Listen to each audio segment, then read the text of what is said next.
Greetings, magnificent souls, to the Lily Bewley podcast, where we have open and honest discussions about ourselves. This is your host, Lily Bewley, and I'm honored to have conversations here with thought leaders, visionaries, healers, and even solo conversations with myself about things I'm currently reflecting on. This is a place where we break down, break away, and break through our emotional trauma, allowing ourselves to be healthy, be happy, and live a peaceful life. We are tired of being sick and tired. We are tired, but we are not giving up. We know that there is something magnificent inside of us. And because we are fighting daily, hourly, and by the minute, fighting ourselves, our kids, our spouses, we have to do things differently. We have to break the cycle.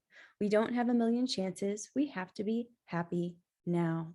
We have to find a way. So how do we do that? How is that possible? If you look around at what society is telling you, they tell you that what we're doing is impossible. Yet it's happening every single day. And it's happening through the practice and the love that we call awakening the magnificent soul. We are all magnificent souls, and these are our stories of healing. Today, in episode 101, I welcome Sid Scott to the show to talk about your best breakthrough. And don't forget to let me know your thoughts about this episode or anything you would like me to cover on future podcasts at epiphanyvault.com. Remember, it is a safe place, and I would welcome the discussion.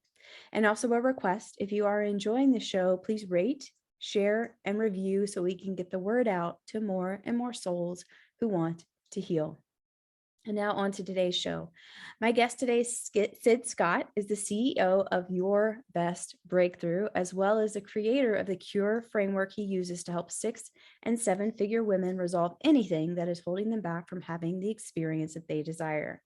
He got into this work after having many of his own breakthroughs that wouldn't have been possible if it wasn't for the confident, powerful, and unapologetic women who have poured into him.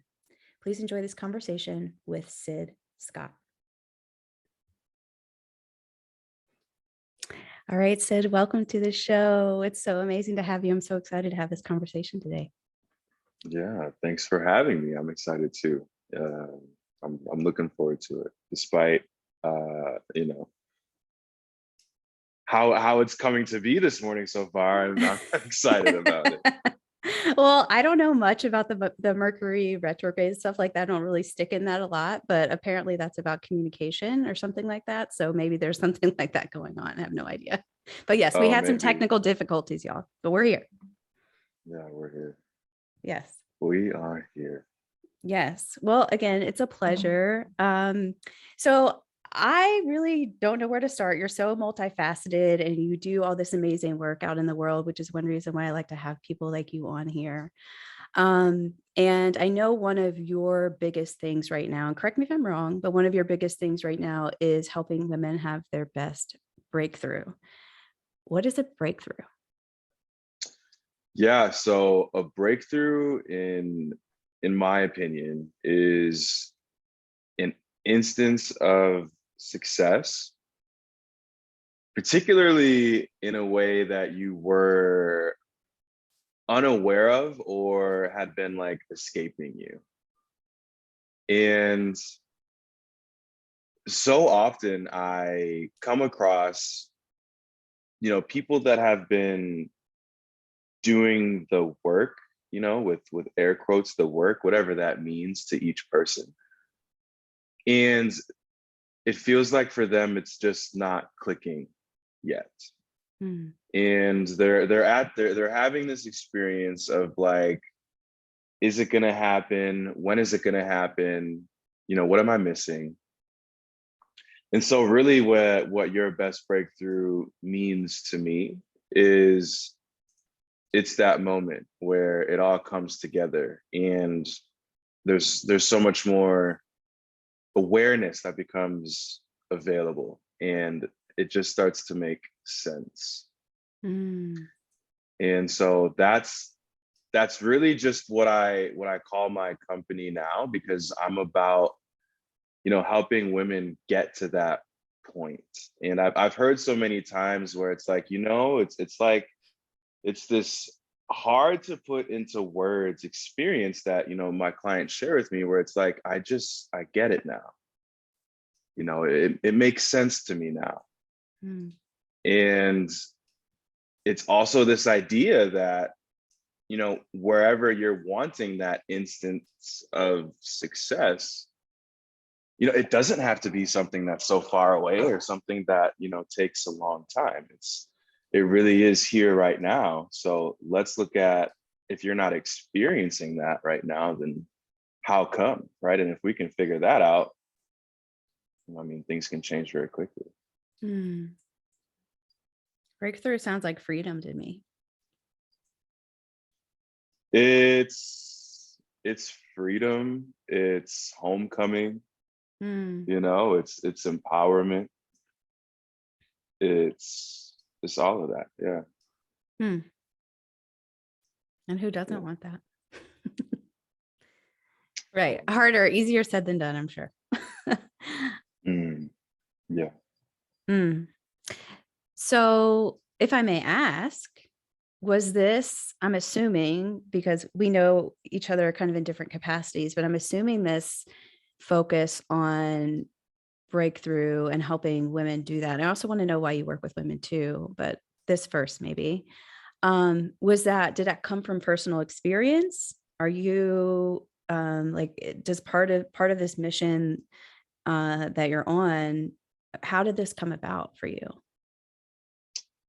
So the mission came about for me in just my own journey of personal discovery, personal development, and growth of, whenever you step into this idea of, okay, I have a purpose and it's something greater than me. What is it? And that sends you down a path of really understanding yourself, understanding your journey, and figuring out who you want to help, who you want to serve. Like, what is this thing that I'm going to create, or this thing that I'm going to contribute to? And through doing a lot of work of trying to figure out, okay, like, these are the skills that I have, and these are what I feel my gifts are, but like, what do I do with it? Mm. Sitting down, looking at how I even got here, I was able to see a big correlation. I was able to have my own breakthrough, right? I was able to connect the dots for myself. And I was like, okay, so I'm seeing that at every pivotal, integral, life-changing, life-saving instance where I needed support, or I needed awareness, or I needed a helping hand, or anything of that nature, there was a woman. And not specifically, not like just any woman, but a powerful woman who understood that and acted accordingly. And as a result of that, was able to show up for me in ways that usually I didn't know I needed at the time. And so that's what I was able to see and figure out in hindsight. And I was like, okay, so I wouldn't have gotten to where I am without them. The things that I know now about myself, the things that I understand about myself, wouldn't have been possible without their support. And so they helped me discover my power, my gifts, and it dawned on me, this is who this is for. I'm not confused about who this is for. And so I see it, for me, is like my opportunity to pay it forward. But also I understood in that moment the importance of coming across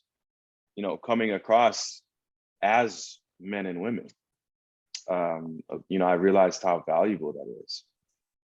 And so there's that's one reason, right? The other reason is looking at that and I'm like, wow, I've always been around women more often than not. So I have this kind of like, I don't know, like natural resonance. Like, I had sisters. I was My mom raised me by herself for a small period of time. I worked in a nursing home in high school for 5 years, where I was always around women. It was all, I worked in the kitchen, so it was all like almost Mm, all women in the kitchen. And then, a lot of the patients are residents, because it ended up being a hospital and nursing home, were women. There's nurses, CNAs, all that. Like after school and on the week, because I worked full time on the weekends, I would be around them. I would be with them.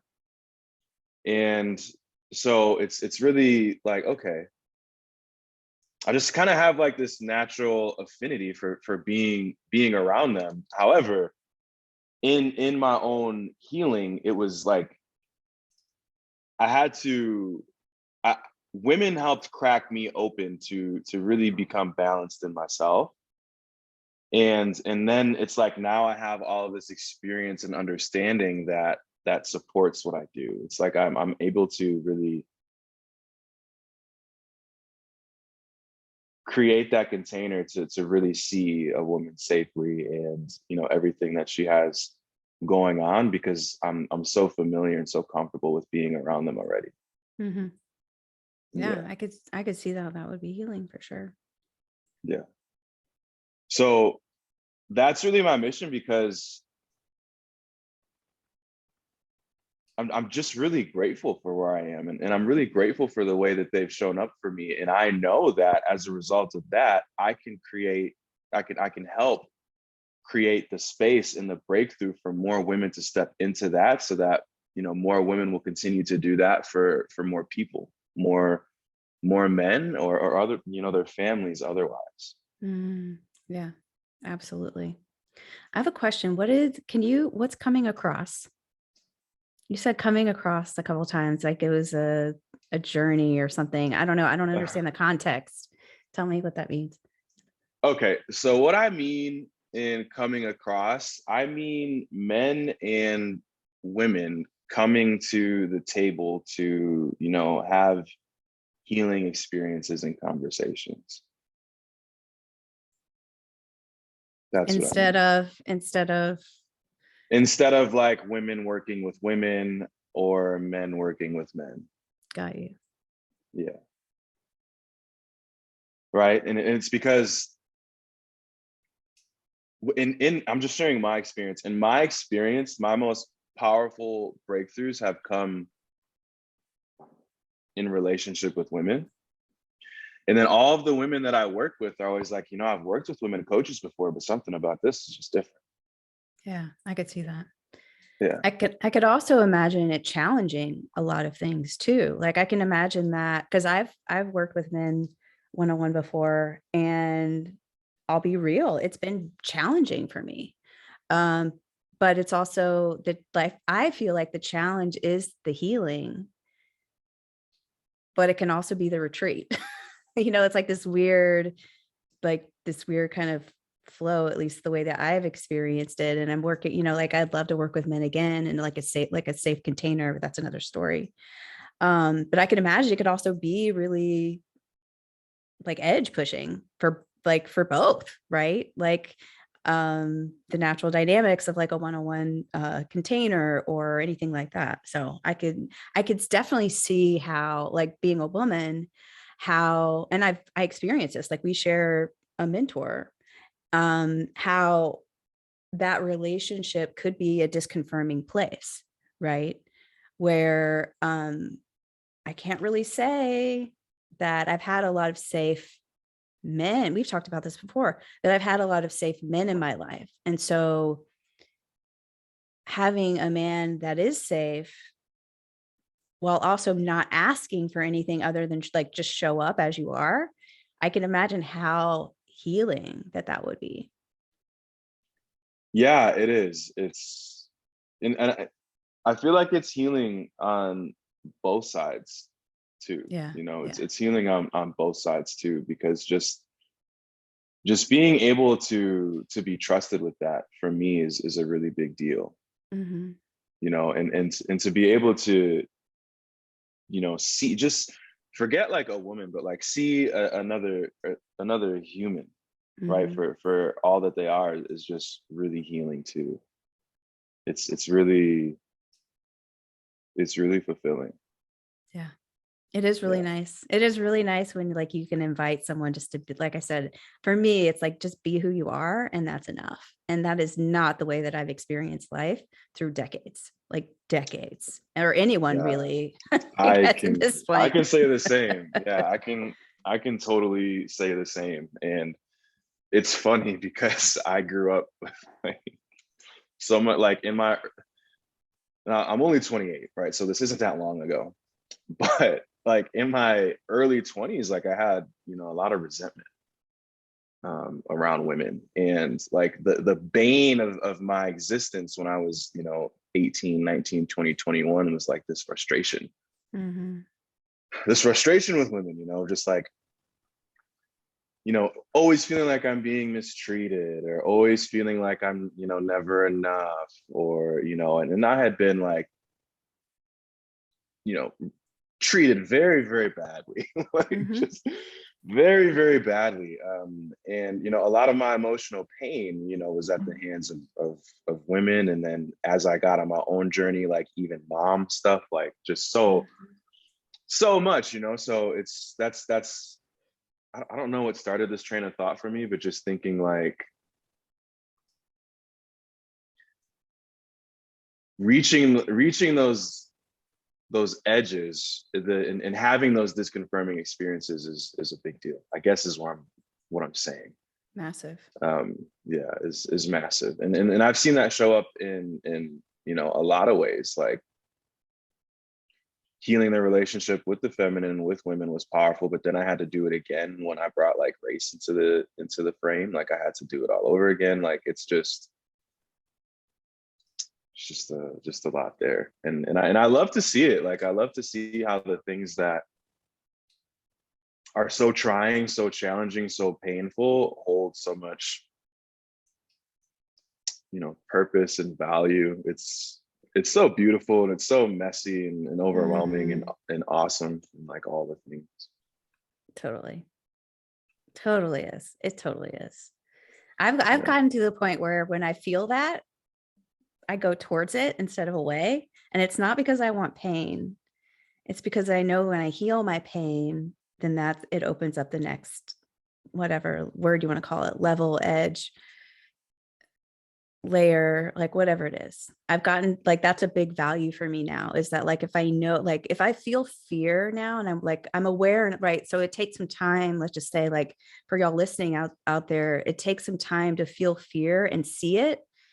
Like our one of our mentors says, like, are you in it? Are you with it?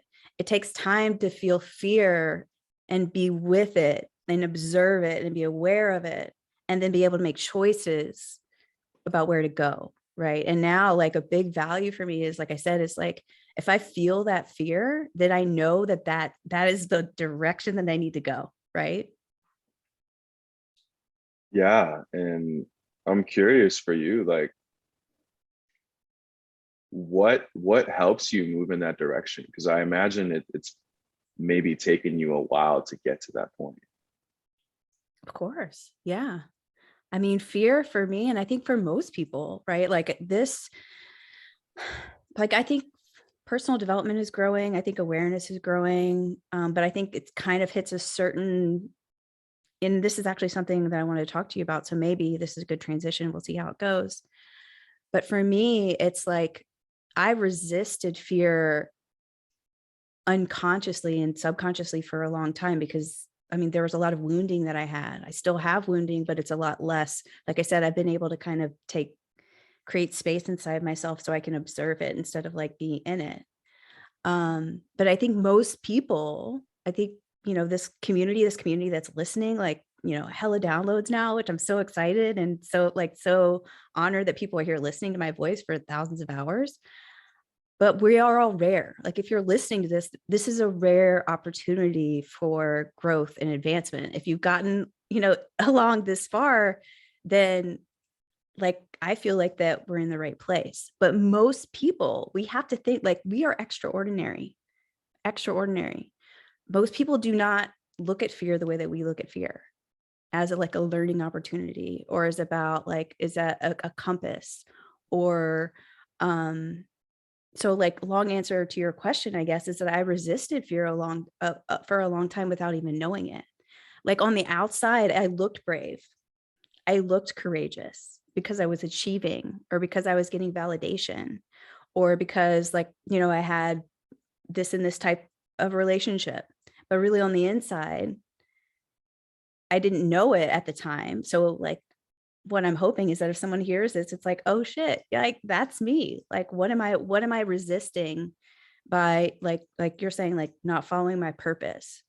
Or what am I resisting by going home? For me, it was like doing drugs, drinking, and eating a lot. Like, what am I resisting? And it comes down to that fear. Does that make Yeah, sense? it makes sense. And when I had the awareness of like, I'm supposed to do this for women, there was so much fear present for me. Yeah, I There was bet. so much fear. I was like, oh no. You're like, God, what are you Yeah, doing? yeah. And so like I would love to just hear from like your experience though. Like what is it that helps you actually go through the fear? It's been, I mean, it's taken time for me to like I call it like recalibrating my compass, right? Mm, That's taken a lot of time for me. I mean, um, consistency with myself, consistency in showing up. Um, you know, like when I show up for myself, and it doesn't have to be like, this is like, for me, it's not a grand gesture. Like people talk about boundaries, for example, as if it's like some big thing that you have to say or you have to do. But sometimes, like one of the first boundaries I've ever had, I remember this, it's been like 3 or 4 years ago. One of the best boundaries I've ever put in place, and this was the day I was like, oh shit, I can do this, was I was at the doctor's office, and I've had like, a body dysmorphia and problem, weight stigma in my head, and, body things forever since I was 12. And I went to the doctor, and you know how every time they weigh you in, it doesn't matter what you're there for. If you're there for like, something hurts in my nose or something like that, they'll weigh you in. And I said to the nurse, as an act of self-love, I prefer not to be weighed today, because I knew that if I stepped on that scale, I'm like getting teary-eyed just even thinking about it. I knew that if I stepped on that scale, that I would hate myself. I knew whatever number that I would see, it wouldn't, it would make me feel like shit. I knew that I would go home, and that I would hate myself and look in the mirror and like pinch all the bad parts of my body and like look up diets and all that stuff. So I knew enough to protect myself. And she was like, what? She's like, what? I'm like, yes, as an act of self-love, I prefer not to be weighed today. And she said, okay, can I just write a number down? I said, yes. And that was like really, really, really powerful for me. And I don't know, I think I've gone off on a tangent, but it doesn't have to be like, these gestures they don't have to be grandiose. It could be just something as like, thank you. That's it. Somebody gives you feedback that you didn't ask for, thanks. And that's it. Not thanks, and you have to explain yourself or whatever. But showing up for myself is a big thing with that. And as I learned, it took consistency with me, like listening to myself and my body and my thoughts. And just those little bitty instances has turned into this massive, self-love, openness, and space in my heart in doing that. mm. Appreciate you sharing that with us. Thank you. I think that what I'm really hearing in that is like what helps you get really good and what's going to help all of us get better at moving through fears is like just the small moments. It can just be in a small moment, the one small but like major decision for yourself can really change the game. Yeah, Yeah. I believe that. Because I feel like, I don't know, setting, I mean, I don't want to put words in your mouth, but I imagine it wasn't the most comfortable thing to say that to like the practitioner of like, this is what I want. Not at all. Yeah. That was probably one of the first times I've ever even said, like, this is exactly what I want. Yeah. But like, if you're listening out there, it doesn't have to, like, again, I just want to say, like what Sid said, I think is so important. It's like the small things. Maybe to start, it's like, ooh, I didn't really like that. And then maybe next time it's like, ooh, that didn't feel good. What would feel better? Like, this is an internal conversation. And maybe the next time it's like, ooh, that really didn't feel good. What would feel better? How can I ask this from someone safe? Or like whatever it is. But I mean, I like to just, I don't know. I'm always about like, this is about your experience and your internal conversation with yourself. And I don't know. I feel like that's where your power comes from. So I don't know if this is my Absolutely. podcast or your podcast, Sid.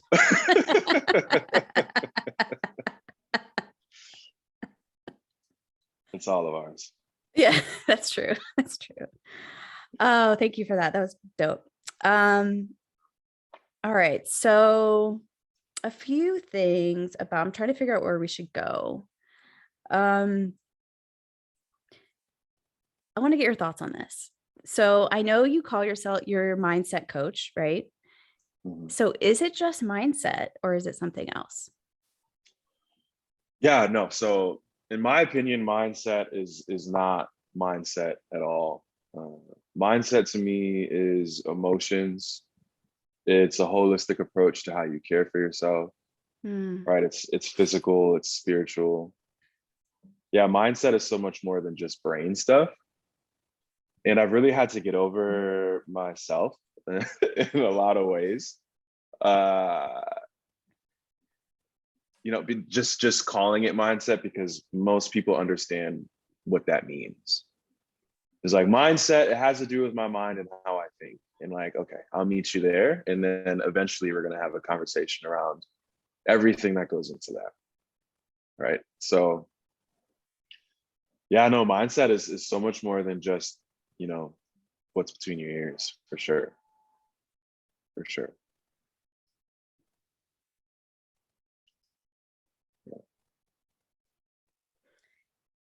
I thought you were going to say that. I was wondering kind of how that sits with me, because for me, and I don't know if you feel the same way, because I feel like that there is maybe some myths to be busted around what mindset. And I mean, if you want to go deeper in that, we can. I love it. It's up to you. Um, but it's deeper than what you said, what's between the ears. And I feel like in the coaching space, I feel like it's way overused. Not to say I'm not busting you, but I'm just saying in general, like what I really would like to see is like what, like maybe a little bit more detail, and like if people are in their head, right? Because I lived in my head for a long time, like years, decades. Never could, like I would make some changes, maybe short term or maybe like, pretty big. And then I would hit another like edge and then retreat like way back. And then it was just a cycle of, I don't know, just like uncomfortability and bad behavior. Um, do you see like what's the difference, I guess, between the mindset that you're saying, so it's like whole body and holistic, between and what's out there right now when it comes to mindset? Do you see any? Am I just like poking at going the wrong way? I see a big difference and I hear a big difference in terms of the feedback that I get. Mm, The big difference though is, well, first I'll just share that I really had to understand that mindset was so much more when I was trying to change my own body. And what I found inside of that process was I would always hear, this idea of mind over matter, right? So if I could just change my mm, thoughts, then everything would be easier. yes. But for some reason, that just did not work. It just was not effective. And then when I got into fitness coaching with women, which is where I really started, I would hear so much from them about how it wasn't effective. And they're like, Sid, I just need to get my mind right. If I could just stick to it, I know it would work. I just need to get my mind right. And what we found very quickly is there were so many things outside of them that were preventing them from, quote unquote, getting their mind right. Mm-hmm. And it had nothing to do with what they were thinking. It had everything to do with how they were feeling, and it had everything to do with, what was going on inside of themselves, whether it was, stress, overwhelm, fatigue, emotional trauma, all Relationships. relationships, so many Mm-hmm. things. So with that being said, what I've really seen is the difference between, how I approach mindset and others is a lot of mindset coaches will say, you have a mindset block. They can't really explain what a mindset block is. Mm. And then they'll just ask you lots of questions to help you see it. Or And they're yell or they're sorry to interrupt you, or they'll yell at you like that. You need to do this or you need to do that. Sorry, go ahead. right. Yeah. Or they will talk at you. And then it's so Yeah. amazing. I actually had a coach woman that I coached 2 days ago, and she was like, this was amazing because, especially male coaches, they just talk at me all the time. Yes. So I would say, that's a huge difference. And so it's like a lot of mindset coaches will keep you in your head, and a lot of them are in their own heads. And I feel very fortunate that I had, again, a woman who helped me get into my body when I was really, really young, like 21. I went from 21, 22, I went from being this hyper masculine, aggressive, bully my way through everything to like, there's so much more happening inside of me. And like, let's learn to be with that. And let's Mm. learn to listen to that, to trust that, to understand that, and maybe use like a softer approach to everything. Mm-hmm. Maybe don't just think or just act impulsively, but maybe just take a second to notice what's going on inside of you and how you would like to respond. And so I think the majority of the coaching industry is white male dominated, for one. And so that's where you will see a lot of mindset coaches, at least, the more successful ones. And I just, they're not really informed, around the totality of things that contribute to why someone does something or doesn't. Mm-hmm. And I used to be of the same thinking, especially when I was younger and I had gone through my physical transformation. I was like, you just got to want it bad enough. Mm-mm. Or you just got to work harder. And if you're not working harder, then you're lazy.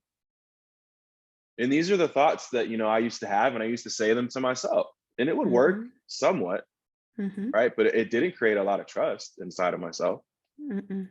It didn't create very much respect inside of myself, and it definitely didn't create much self-love. Mm-hmm.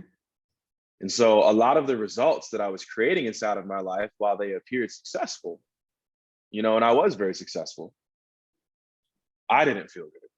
Yes. I felt horrible.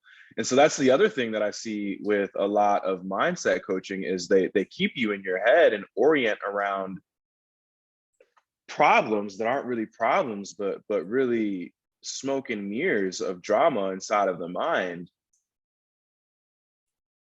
blocking or shielding or helping someone avoid what's going on beneath the surface, which isn't something that you can just talk in circles about inside of their heads by asking questions, but you have to get their body on board. Yeah. Yeah. That was a big, big turning point for me. The nervous system. And I've talked about this, lots of times too here. And I will continue to talk about it because it's dope and everyone should know. But when Yeah. I learned about, the nervous system and polyvagal theory, and that was a big, big, big leap for me. And it's huge. Yeah. And the the research is newer, so it makes sense why it's not mainstream, but it's also harder. So it's harder to adopt because it does take time, and it does take more than hustle culture, and it does take more than just change your thoughts, change your life. Not to scare anybody out there, because I believe that the reward is way worth it. I mean, like, I'm a living example, and I'm sure Sid is too. But yeah, the body and the nervous system stuff was massive for me. It is massive. And as you know, there is a lot of fear around emoting a lot of times, feeling your emotions and expressing them. And there's also a lot of discomfort for men as a whole when women do that. Yep. And so that's the other thing that I see in terms of what makes, my mindset coaching different. Mm-hmm. Yeah. Yeah. Yeah, even like maybe 10 or 15 minutes ago, that was not me decades ago, like me getting emotional and being okay with it. I love it now because it's my superpower. But it took some time. It took some time to get there. Yeah. So Yeah. I love that. Yeah. Thank you for sharing that. Yeah, for sure. And I was the same way, right? Like I tried very hard to be tough and to be hard. And then I was in the military where it was expected that I, wouldn't bring emotions into the job that I was doing and the mission that I was doing. There was no room for it. And that was breaking me. Like that Mm-hmm. was really killing me, and I'm so grateful that, I was able to find permission to feel my feelings and express them, and then start to find safety in that process, and then power in that process. Mm-hmm. Yeah. Mm. So good. So good. Um, okay. So a few things as we're closing up a little bit. I think that we have talked about this, but I was checking out your Instagram before we got on, doing a little digging. And you probably don't remember this, but your last post was about, and I think this is very similar to what we were just talking about, but the paradigm of living from the outside in versus inside out. And I've actually talked about this here on the podcast. And I think that you were specifically talking about like women like needing approval, speaking freely, taking up space, being bold, unapologetic. What's up with that paradigm? How have you seen this play out? It's a lot. How? Yeah. Okay. How I've seen this play out is, well, first, as we come up, in society, we're told what we are. Everything outside of us tells us what we are, who we are, what we can do, what we can't do. Right. This starts, from education. If you're someone who talks a lot, you're someone who's like, has a motor mouth or whatever, right? You're told, oh, you talk too much. You talk too much. You shouldn't talk so much. And that's just one example of how like we get all these things projected onto us, like as we go through life. Okay. So this starts this incredible disconnection, from our higher self and our overall sense of self and our identity. It trains us to find our sense of identity in what other people say about us, Mm. in other people's perspectives about who we are and who we're not. And then we become reliant on that. And then we start making career choices and we start making, decisions anchored in that. And then we look for feedback anchored in that. This is who they say I am. This is what they say success looks like.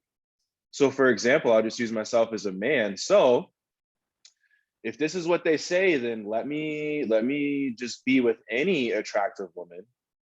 Mm-hmm. Let me portray this image of success. Let me take a picture next to the nice car. and then let me post it and see if people like it. And I'm not going to feel good unless they do. Mm-hmm. And so it's this gigantic,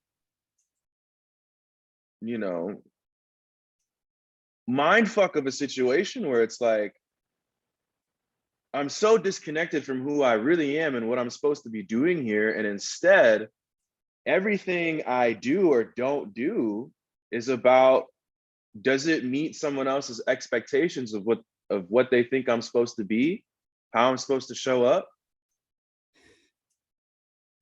And it creates a huge problem. Now, it goes a layer deeper when you're a woman in our society, the way it's set up. It's not set up, you know, to benefit and empower a woman.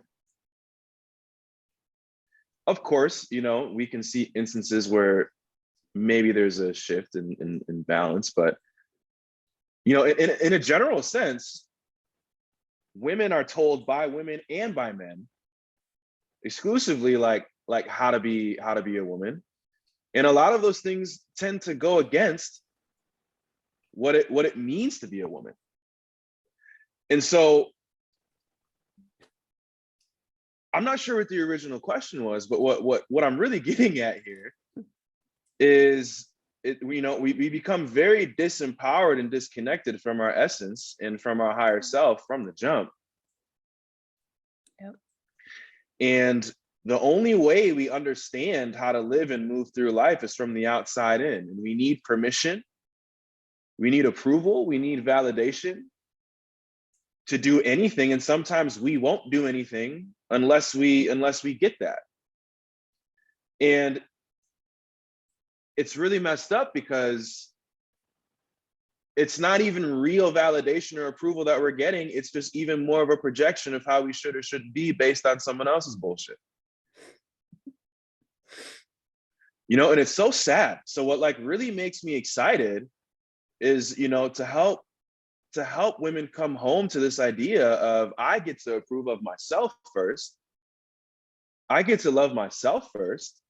I get to see myself first. I don't need anyone's approval. I don't need anyone's validation.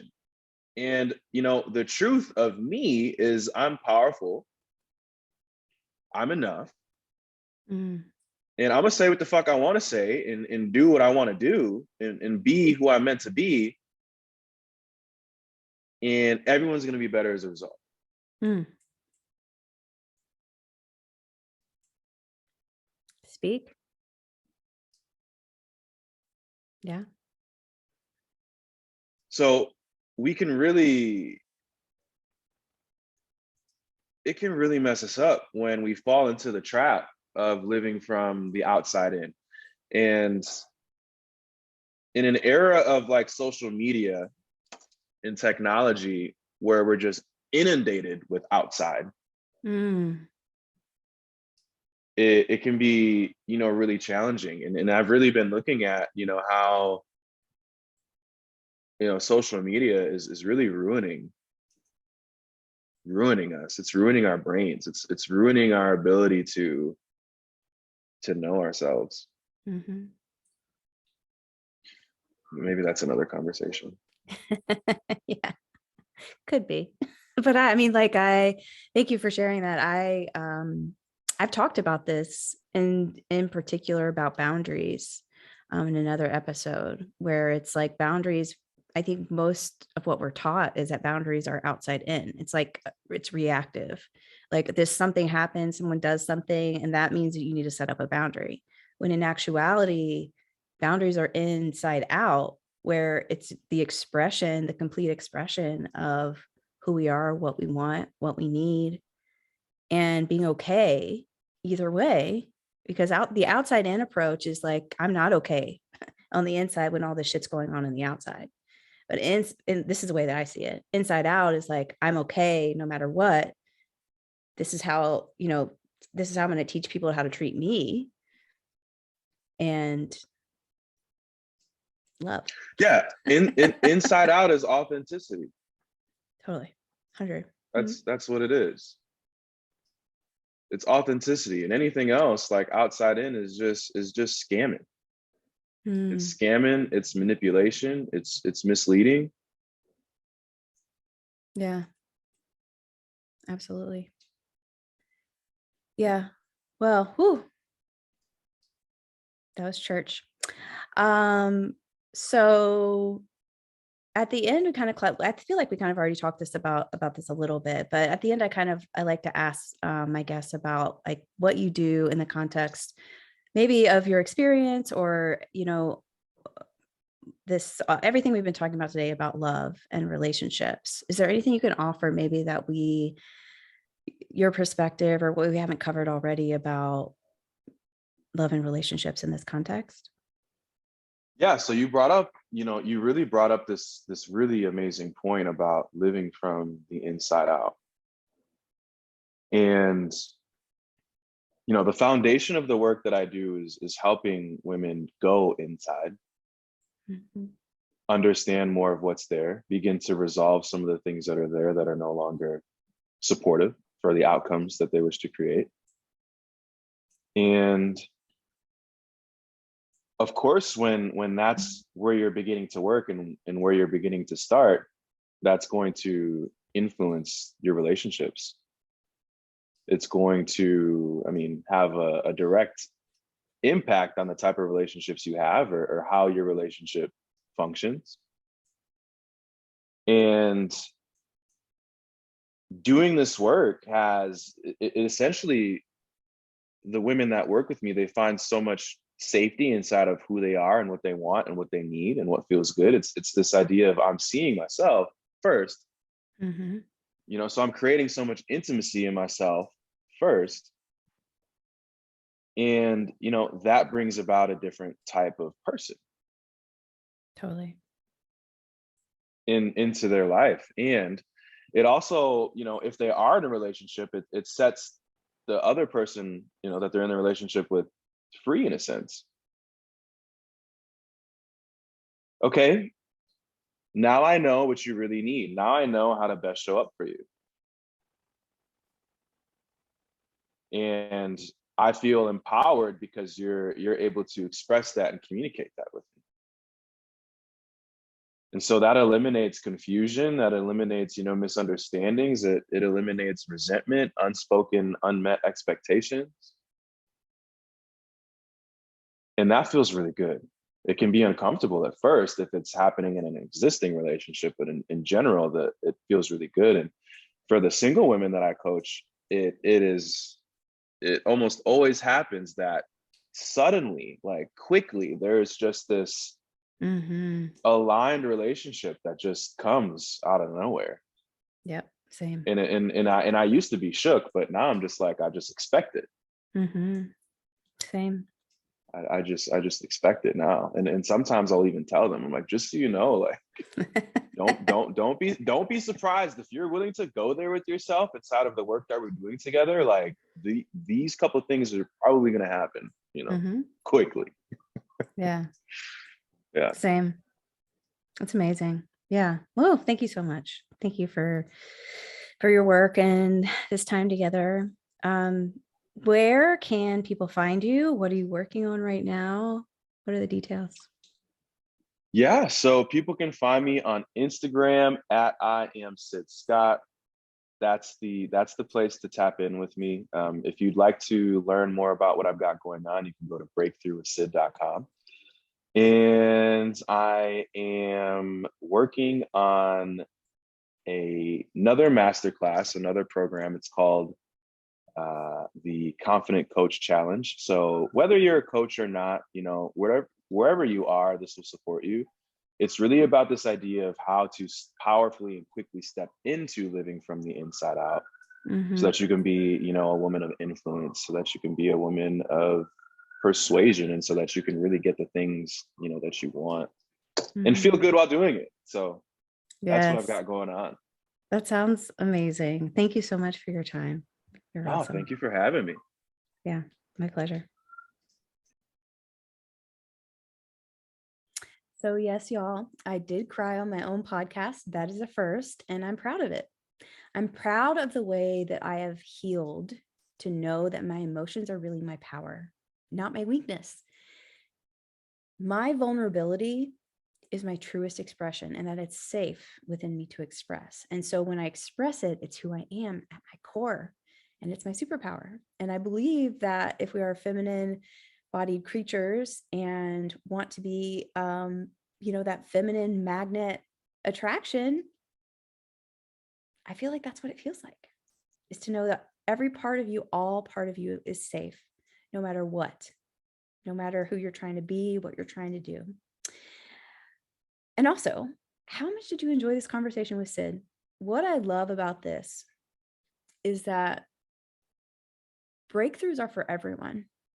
And that's one of my favorite parts about what he talks about, and also what I believe is like why we are here.